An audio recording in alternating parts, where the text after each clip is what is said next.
অনেকদিন পরেই মনে হলো যে ভ্লগ ভিডিও আপলোড দেওয়া প্রয়োজন, কেননা ড্যাশবোর্ড একেবারেই লাল হয়ে আছে। তো এখানে কিন্তু এটা আমার 10-12 দিন আগের ভিডিও, আর এখানে কত সুন্দর করে ফুল ফুটেছিল সেগুলোই দেখছিলাম।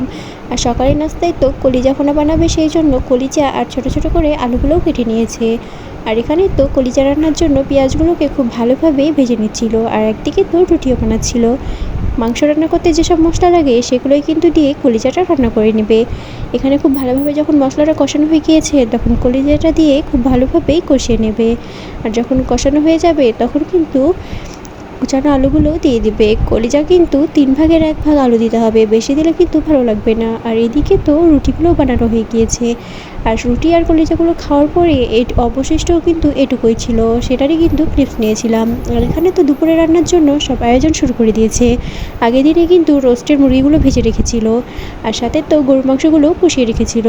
আগের দিন থেকে যদি বেশ কিছু আইটেম গুছিয়ে রাখা যায় তাহলে কিন্তু পরের দিনে যে অতিরিক্ত রান্না হয় সেটা করতে বেশ সুবিধা হয়। তো এখানে পেঁয়াজগুলো খুব ভালোভাবেই ভেজে নিচ্ছিল। যখন ভাজা হয়ে গিয়েছে তখন একে একে সব মশলা দিয়ে খুব ভালোভাবে মশলাটাকে কষিয়ে নিচ্ছিল। তারপরেই তো কষানো মাংসগুলো দিয়ে দিয়েছে। আগের দিন থেকে কষিয়ে রাখা মাংসগুলো কিন্তু খেতে বেশ ভালো লাগে।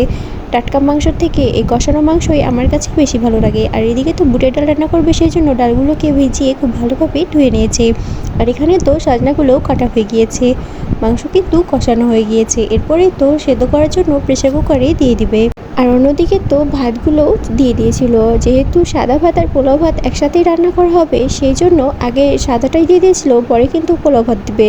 আর এখানে কলিজা দিয়ে বুটের ডাল রান্না করবে, সেটা কিন্তু কষানোর জন্য মশলা দিয়ে দিয়েছিল।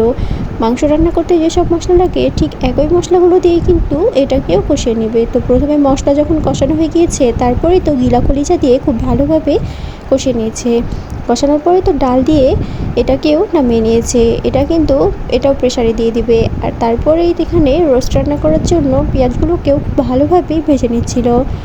রোস্ট রান্না করার জন্য কিন্তু পেঁয়াজগুলোকে বেরেস্তা করে ভাজলেই বেশি ভালো হয়। তো এখানে ভাজার পরে খুব ভালোভাবে মশলাগুলো দিয়ে কষিয়ে নিয়েছে। তারপরেই তো টক দই আর দুধ একসাথে রাখা ছিল, কিছুটা পরিমাণে দুধ তো পরেও দিতে হবে। খুব ভালোভাবে কিন্তু এভাবে নাড়াচাড়া করে নিতে হবে। আমার কাছে কিন্তু এভাবে রান্না করলে বেশ ভালো লাগে। সাথে কিন্তু অল্প পরিমাণে টমেটো সসও দেওয়া হয়েছিল। আমার কাছে ঝাল ঝাল রোস্ট বেশি ভালো লাগে, সেই জন্যই তো চিনি দেওয়া হয়নি। আর এখানেই তো পোলাও রান্না করার জন্য পোলাওয়ের চালগুলোকে খুব ভালোভাবে ভেজে নেওয়া হচ্ছে। পোলাওয়ের চাল রান্নার সময় কিন্তু 2-1 চামচ ঘি দিলে বেশি ভালো লাগে। চালগুলো ভাজার পরেই তো পরিমাণ মতো পানি দিয়ে এটাকেও বসানো হয়ে গিয়েছে। আর এদিকে তো গরুর মাংসও রান্না হয়ে গিয়েছে। আজকে কিন্তু 10-12 দিন পরেই ভ্লগ ভিডিও আপলোড করেছি, কেন জানি না ঠিকমতো গুছিয়েও কথা বলতে পারছি না। আসলে সব দিক থেকে ভালো না থাকলে কোনো কিছুই আর ভালো লাগে না, সেটা যে কাজের ক্ষেত্রেই হোক আর যে কোনো কাজই হোক। আর এইদিকে দেখতে দেখতে কিন্তু পোলাও ভাতটাও হয়ে গিয়েছে। আর পোলাওটা কিন্তু বেশ ঝরঝরে হয়েছিল, আর রান্না তরকারিটাও কিন্তু বেশ মজা হয়েছিল। আজকের ভিডিও এ পর্যন্তই। সবাই ভালো থাকবেন। আল্লাহ হাফেজ।